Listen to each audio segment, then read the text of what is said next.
ಈಗ ಆಮೇಲೆ ಈಗಿನ ಬರೋ ಮಾತ್ರೆಗಳು ವಿಷಕಾರಿ ಅಂಶಗಳು ನಮ್ಮಲ್ಲೆಲ್ಲ ಸೇರ್ಕೊಂಬಿಟ್ಟಿದೆ. ಆಮೇಲೆ ಪಾಯ್ಸನ್ ವಸ್ತುಗಳು ಅದನ್ನ ವಿಲೇವಾರಿ ಮಾಡ್ಬೇಕಾದ್ರೆ ಸೂಕ್ತವಾಗಿ ಒಂದು ಸಣ್ಣ ಮುಂಜಾಗ್ರತವಾಗಿ ವಿಲೇವಾರಿ ಮಾಡಿದ್ರೆ ಒಳ್ಳೇದು ಅಂತ ಒಂದು ಇದು ಬಂತು. ಅದಕ್ಕೋಸ್ಕರ ಇದೊಂದು ಸಿನಿಮಾ ಮಾಡೋಣ ಅಂತ. ಈ ರಿಸರ್ಚ್ ಕೆಲಸಗಳು ನಿಮ್ಗೆ ಹೇಗೆ ಅಷ್ಟು ಈಸಿ? ನಾವು ಸೈನ್ಸ್ ಸ್ಟೂಡೆಂಟ್, ಅದಕ್ಕೆ ಇಂಟ್ರೆಸ್ಟ್ ನನಗೆ. ಸಣ್ಣ ಕಾರ್ಮಿಕರು ಅವ್ರಿಗೆ ಏನು ಇರಲ್ಲ. ಈಗ ಒಂದು ದೊಡ್ಡ ಕಾರ್ಖಾನೆ ಇದೆ, ಅವ್ರಿಗೆ ಯೂನಿಯನ್ ಟ್ರೇಡರ್ಸ್ ಇರ್ತಾರೆ, ಅದಕ್ಕೆ ಸಂಘಗಳು ಇರ್ತದೆ, ಫೈಟ್ ಮಾಡಿ ಅವ್ರಿಗೆ ಇದು ಮಾಡ್ತಾರೆ. ಈ ಸಣ್ಣ ಕಾರ್ಯಕ್ರಮ ಇವತ್ತು ಒಂದು ವಾರ ಇರ್ತಾರೆ, ಒಂದು ತಿಂಗಳು ಬಿಟ್ಟಾತಾರೆ. ಅವ್ರು ಯಾರು ಎಲ್ಲಿಂದ ಬಂದು ಏನು ಕೆಲಸ ಮಾಡ್ತಾರೆ, ಅವ್ರಿಗೆ ID ಕಾರ್ಡ್ ಇರಲ್ಲ, ಗೌರ್ಮೆಂಟ್ ಯಾವುದೇ ಇದಿರಲ್ಲ. ಅದಕ್ಕೋಸ್ಕರ ಸಣ್ಣ ಕಾರ್ಮಿಕರು, ಧ್ವನಿ ಇಲ್ಲದ ಕಾರ್ಮಿಕರ ಬಗ್ಗೆ ಒಂದು ಗಮನ ಸೆಳೆಯೋಣ ಅಂತ ಮಾಡಿದ್ವಿ. ಈ ಸೈನ್ಸ್ ಓದಿದ್ದೀನಿ, ಈ ಸಬ್ಜೆಕ್ಟ್ ತಗೋಬೇಕಾದ್ರೆ ಅದು ರಿಸರ್ಚ್ ಏನಾರ ಮಾಡ್ಕೊಂಡ್ರ? ಪೇಪರ್ ಓದಿದ್ದು. ಈಗ ಎಕ್ಸ್ರೇ ಮಿಷನ್ ಅಲ್ಲಿ ರೇಡಿಯಂ ಯೂಸ್ ಮಾಡ್ತಾರೆ. ರೇಡಿಯಂನ ಹುಷಾರಾಗಿ ಯೂಸ್ ಮಾಡಬೇಕು. ಅದು ಒಂದು ರೇಡಿಯಂ ಲೇಪಿತ ಇದು ಒಂದು ಇದಿದ್ರು ಈಗ ಕಸ ವಿಲೇವಾರಿ ಮಾಡ್ಕೊಡ್ತಾರೆ, ಅದೆಲ್ಲ ಹೊಡೆದಾಕ್ಬಿಡ್ತಾರೆ. ಅದು ಮಣ್ಣಲ್ಲಿ ಸೇರ್ತದೆ. ಅದು ಲಕ್ಷಾಂತರ ವರ್ಷ ವಿಕಿರಣ ಸೂಸ್ತಾನೆ ಇರ್ತದೆ, ನಮ್ಗೆ ಗೊತ್ತೇ ಆಗಲ್ಲ. ರೇಡಿಯೋ ಮ್ಯಾಗ್ನೆಟ್ ಇಟ್ಟಾಗೆ ಗೊತ್ತಾಗೋದು ಇಷ್ಟೊಂದು ರೇಡಿಯೇಷನ್ ಬರ್ತದೆ ಅಂತ ಯಾರು ಗೊತ್ತಾಗ ಕಣ್ಣು ಕಾಣಲ್ಲ. ಇದು ಈ ಶೂಟಿಂಗ್ ಎಲ್ಲ ಎಲ್ಲಿ ಮಾಡಿದ್ವಿ ನೀವು? ಇಲ್ಲಿ ಮಂಗಳೂರಲ್ಲಿ ಮಾಡ್ದೋ, ಸ್ವಲ್ಪ ಬೆಂಗಳೂರಲ್ಲಿ. ನಿಮ್ಗೆ ಮಂಗಳೂರಲ್ಲಿ ಪರ್ಮಿಷನ್ ಇತ್ತು ಅಂತ ಇದನ್ನ ಬಂದರ್ಲೆಲ್ಲ ಪರ್ಮಿಷನ್ ತಗೊಳ್ಳೋದು ಬಹಳ ಇದೆ. ಅದರ ಸ್ಟಾಕ್ ತಗೊಂಡಿದ್ದೀರಾ? ಸ್ಟಾಕ್ ಹೋತಲ್ಲ, ಮುಳ್ಳಿದೆಲ್ಲ ಹೊರಗಡೆ ಮಾಡಿದ್ದೀರಾ? ಜಾಸ್ತಿ ಆಗಿದೆ. ಪತ್ರಿಕಾ ಮಾಧ್ಯಮ ಹಾಗೂ TV ಮಾಧ್ಯಮದವರಿಗೆ ಮನಸ್ಪೂರ್ವಕ ನಮಸ್ಕಾರ ಸರ್. ಕಂಟೈನರ್ ಅಂತ ಅಂದಾಗ್ಲೇನೆ ಇಷ್ಟು ಫ್ರೆಶ್ ಏರ್ ಇದೆ, ಒಳ್ಳೆ ಏರ್ ಇದೆ ಅಂದ್ರೂ ಒಂಥರ ಸಫೋಕೇಶನ್ ಅನ್ನೋ ಫೀಲ್ ಬರುತ್ತೆ ಸರ್ ಕಂಟೈನರ್ ಅನ್ನೋದು. ನಮ್ಮ ಡೈರೆಕ್ಟರ್ ಸರ್ ಆ ಶೂಟ್ ಸ್ಟಾರ್ಟ್ ಮಾಡ್ತಿದ್ದೆ ಮಧ್ಯಾಹ್ನದ ಮೇಲೆ. ಯಾಕಂದ್ರೆ ಅದು ಕಂಟೈನರ್ ಹೀಟ್ ಆದ್ಮೇಲೆ ಅದು ನ್ಯಾಚುರಲ್ ಸಫೋಕೇಶನ್ ಫೀಲಿಂಗ್ ಬರಬೇಕು. ಒಂದು ಬೆವರು ಅದು ಏನಿದೆಯಲ್ಲ ಸರ್ ಎಲ್ಲ ನ್ಯಾಚುರಲ್ ಆಗಿರ್ಬೇಕು. ಆ ಥರ ಎಲ್ಲ ನಮ್ದು ಬಂದು ಸರ್. Safety measure ತಗೊಂಡಿದ್ರಾ? ಹಾಂ ತಗೊಂಡಿದ್ದೆ.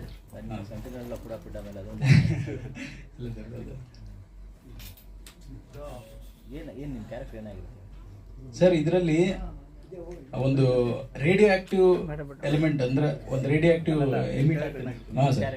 ಹಾಂ, ನಾನೊಬ್ಬ ಕಾರ್ಮಿಕ ಸರ್. ಅದರಲ್ಲಿ ಒಂದು ಪಾರ್ಸಲ್, ಒಂದು ಪ್ಯಾಕೇಜ್ ಬೇರೆ ಕಂಟ್ರಿಗೆ ಅದನ್ನ ಡಿಸ್ಪೋಸ್ ಮಾಡೋಕ್ಕೆ ನನಗೆ ವಹಿಸಿರ್ತಾರೆ. ಅಂದರೆ ಕಾರ್ಮಿಕ ಆಗಿ ನಾನು ಅದನ್ನ ಪಾರ್ಸಲ್ ಅಲ್ಲಿ ತಲುಪಿಸ್ಬೇಕು.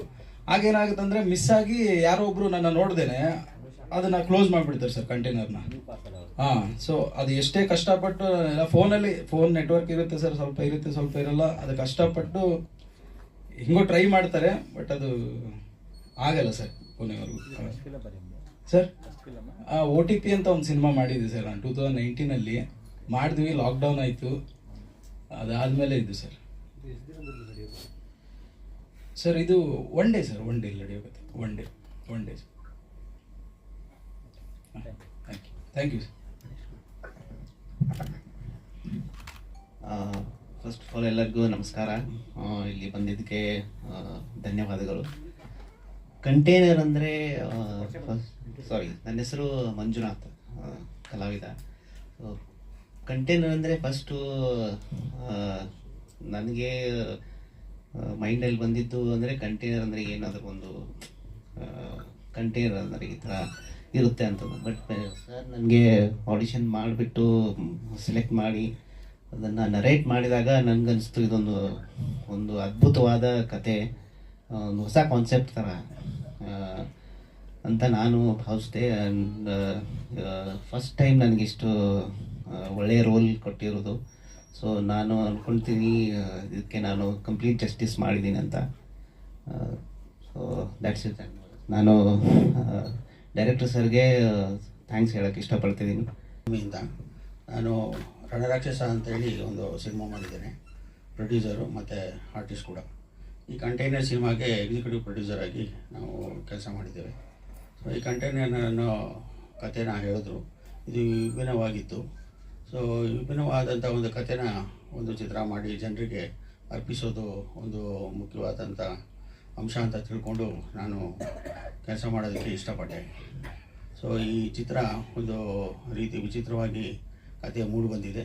ಈ ಚಿತ್ರ ಆದಷ್ಟು ಬೇಗ ಬಿಡುಗಡೆಯಾಗಿ ಸಕ್ಸಸ್ ಕಾಣಲಿ ಅಂತೇಳಿ ನಾನು ಆಶಿಸ್ತೇನೆ. ಎಲ್ಲರಿಗೂ friends and Narasimha Murthy came to me and approached for the this movie I'm planning. So I told it is a good subject. We can go ahead like that. So that's where we three people are involved in this movie, and I wish you all the best to Narasimha Murthy and team. Thank you. ಸಿನಿಮಾದಲ್ಲೂ acting ಮಾಡ್ತಾ ಇರ್ತೀನಿ, ಸೀರಿಯಲಲ್ಲೂ acting ಮಾಡ್ತೀನಿ. ನಮ್ಮ producer Narasimhamurthy ಅವರು ನಮಗೆ ತುಂಬ ಹತ್ರ ಸಂಬಂಧಿಕರು. ಹೀಗಾಗಿ ಕಂಟೈನರಲ್ಲಿ ನಾನು ಆ್ಯಕ್ಟಿಂಗ್ ಮಾಡೋಕ್ಕೆ ಸಮಯ ಇತ್ತು. ಆದರೆ ನನಗೆ ರಾಧಿಕಾ ಸೀರಿಯಲಲ್ಲಿ ಬ್ಯುಸಿ ಆಗಿಬಿಟ್ಟಿದೆ, ಇವ್ರ ಜೊತೆ ಮಿಂಗಲ್ ಆಗೋಕ್ಕಾಗಲಿಲ್ಲ. ಆದ್ರೂ ಇವಾಗ ಬಂದಿದ್ದೀನಿ. ಈ ಸಿನಿಮಾ ತುಂಬ ಸಕ್ಸಸ್ ಆಗಲಿ ಅಂತ ನಾನು ದೇವರಲ್ಲಿ ಪ್ರಾರ್ಥನೆ ಮಾಡ್ಕೊತಾ ಇದ್ದೀನಿ. ಇದು ನಮಸ್ಕಾರ ಅಂತ ನಾನು ಇದರಲ್ಲಿ ಕಾರ್ಮಿಕನಾಗಿ ಈ ಒಂದು ರೋಲಲ್ಲಿ ಪಾತ್ರ ನಿರ್ವಹಿಸಿದ್ದೀನಿ.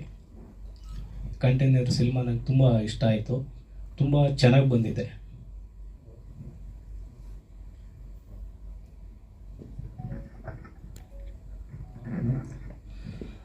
ನನ್ನ ಹೆಸರು ಬಂದು ರಂಗನಾಥ್ ಅಂತ. ಕಂಟೈನರು ಸಿನಿಮಾ ಟೈಟ್ಲು ಚೆನ್ನಾಗಿದೆ. ಕಂಟೈನರ್ ಅಂದರೆ ನಾವು ಬೇರೆ ಸಿನಿಮಾದೆಲ್ಲ ನೋಡಿರ್ತೀವಿ ಏನೇನು ಇದು ಮಾಡ್ತಾರೆ ಅಂತ. ಇದು ಒಂದು ಕತೆ ವಿಭಿನ್ನವಾಗಿ ಬಂದಿದೆ. ಇದರಲ್ಲಿ ಒಂದು ಕಾರ್ಮಿಕನ ಪಾತ್ರ ಮಾಡಿದ್ದೀನಿ, ತುಂಬ ಚೆನ್ನಾಗಿ ಬಂದಿದೆ. ಮತ್ತು ನಮಗೆ ಸಹಕರಿಸಿದ ಡೈರೆಕ್ಟ್ರುಗಳು ಅವರಿಗೆಲ್ಲ ನನಗೆ ಒಳ್ಳೆಯ ಎಕ್ಸ್ಪೀರಿಯನ್ಸ್ ಕೊಟ್ಟಿದ್ದಾರೆ. ಅವರಿಗೆಲ್ಲ ಒಳ್ಳೆಯದಾಗಲಿ, ಸಿನಿಮಾಗೂ ಒಳ್ಳೆಯ ಹೆಸರು ಬರಲಿ ಅಂತೇಳಿ ಪ್ರಾರ್ಥಿಸ್ತೀನಿ. ನಮಸ್ತೆ.